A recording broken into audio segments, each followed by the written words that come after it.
ক্ষমতায় গেলে আন্দোলনের প্রয়োজন হবে না এবং সরকার জনগণের দোরগোড়ায় সেবা নিশ্চিত করবে বলে জানিয়েছেন জামাত ইসলামী বাংলাদেশের আমির ডাক্তার শফিকুর রহমান। রোববার দুপুরে প্রান্তিক পর্যায়ে স্বাভাবিক প্রসব সেবা প্রদানে কমিউনিটি হেলথ কেয়ার প্রোভাইডারদের ভূমিকা শীর্ষক সেমিনারে তিনি একথা জানান। ডাক্তার শফিকুর রহমান বলেন, আগের সরকারগুলো শুধু আশ্বাস দিয়েছে, কিন্তু আমরা আশ্বাস নয়, কাজের মাধ্যমে দেখাতে চাই। একই ভাষায় কথা বলা একটি জাতি হিসেবে আমাদের সবাইকে একসঙ্গে এগিয়ে যেতে হবে। দেশের মানুষ ভালো হলেও খারাপ রাজনীতিবিদদের জন্য উন্নয়ন বাধাগ্রস্ত হয় উল্লেখ করে তিনি বলেন, আমরা মূল সমস্যাগুলোকে ধরেই পরিবর্তন আনব। তিনি অভিযোগ করেন, দেশে এখনও মানসম্মত শিক্ষা ব্যবস্থা প্রতিষ্ঠিত হয়নি। তার মতে শিশুর পড়ালেখার বিষয়টি মা বাবা নয়, শিক্ষকই ঠিক করে দেবেন। আমাদের লক্ষ্য প্রতিটি শিশুকে দক্ষভাবে গড়ে তোলা, যাতে তারা ভবিষ্যতে বোঝা নয় সম্পদ হয়ে ওঠে।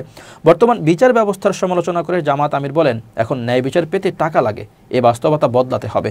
তিনি আরও বলেন, আমরা ক্ষমতায় গেলে জনগণকে আর কোনো দাবি নিয়ে দপ্তরে ঘুরতে হবে না, আন্দোলনও করতে হবে না। সরকার নিজ দায়িত্বে সেবা মানুষের বাড়িতেই পৌঁছে দেবে।